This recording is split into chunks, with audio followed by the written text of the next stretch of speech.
Welcome to Historic Lies. We are an improvised history lesson brought to you live from BuzzFeed.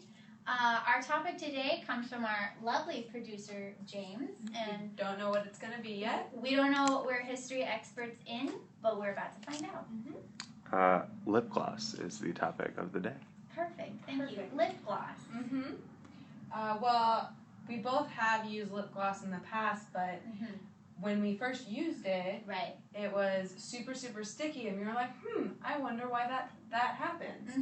And it turns out, like, 500 years ago, there was this dude called Mr. Glossy. Yes, Mr. Glossy. And he was really, like, he wasn't glossy himself, but he was like, oh, I just, like, really wish women's lips were, like, super, super sticky. He was, like, weirdly aspirational. And some call him, like, the father of the movement because his two sons, Mr. Smuckers and Mr. Lip Smackers, they were kind of like the warring families way back when, like 500 years ago. Some went on to make jelly, some went on to make lip gloss. All sticky, though. All sticky, though, which was Mr. Glossy's whole attitude, his whole thing. But it was actually really crazy because there was once this one war where two of them, the Smuckers and the Glossy families, like they were really mad because one of them was like, I have like the good stuff. The grapeiest good stuff. And he was like, whatever, I'm making women's lips super sticky. And then Smuckers was like, yeah, me too, whatever. But so they were like fighting and they embarrassed each other. So it was like one night, Smuckers went into his home and he looked down and his entire floor was just covered in gloss. Like that MAC lip gloss that you have when you were like 13, maybe now, I don't know your life. And he couldn't get up. And that's actually how he died. He left, and consequently, his butler came in, saw that, was like, that would make a really great rat trap. And that's how those sticky mats came about.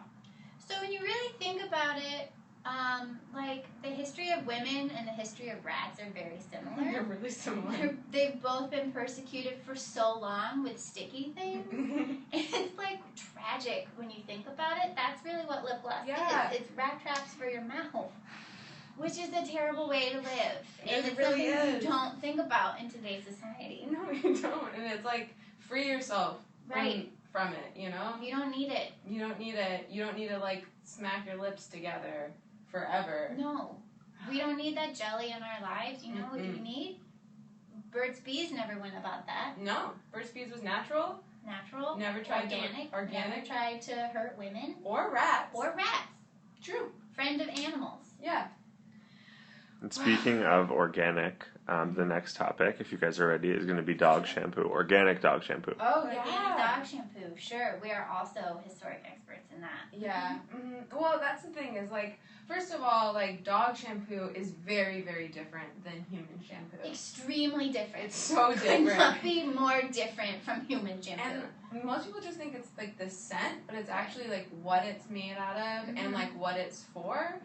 And, like, dog shampoos was actually invented by dogs. Yeah, because who better to know what a dog needs than a dog? And so they're like, we don't need volumizing shampoo. No. I'm a dog. I just want to look clean. I want to be aerodynamic. Yes, there's lots of running when you're a dog. Not so much when you're human. Not as much. Not as much. Right. But, like, you could. I feel like now there's actually was a movement, like, probably, like, 50 years ago. Sure. Started by Jacques Cousteau, which was weird, but fun fact, to make it so humans started using dog shampoo to be more aerodynamic, specifically in water, but it hasn't caught on, but now I think there's going to be more momentum for that. I will say there was also a subsequent movement to use that horse shampoo, and maybe that was to make you more aerodynamic on land, because when the horses invented horse shampoo, it was to help them run fast, but also to help their mane look good, because who doesn't want to look good as well? And you get to smell like a horse. Right. So, win-win. Maybe one more? Yeah, maybe fake nails we're going to talk about a little bit. Fake nails? Yeah, like acrylic nails. Oh, great. Press on or at the nail salon. Oh, okay. Fine. Yeah, that's fine. Well, fake nails. Right. I would say the history of fake nails really started around the turn of the Industrial Revolution.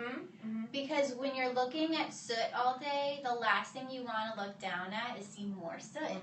No more soot. So women back then who were like kind of in charge of the home and like, I guess, baking bread and stuff, wanted to look good for their grimy husbands. Yeah. And that's how fake nails, in my opinion, that's really where it took off. That is really where it took off, because it was invented way before as actually a means to, like, pick up food and, like, eat. Because it was gross. Yeah, it was gross, and then it was, like instead of forks, you could use just your hands. Your hands or talons, you know, and then you could take them off at the end of the meal. Easy. Right.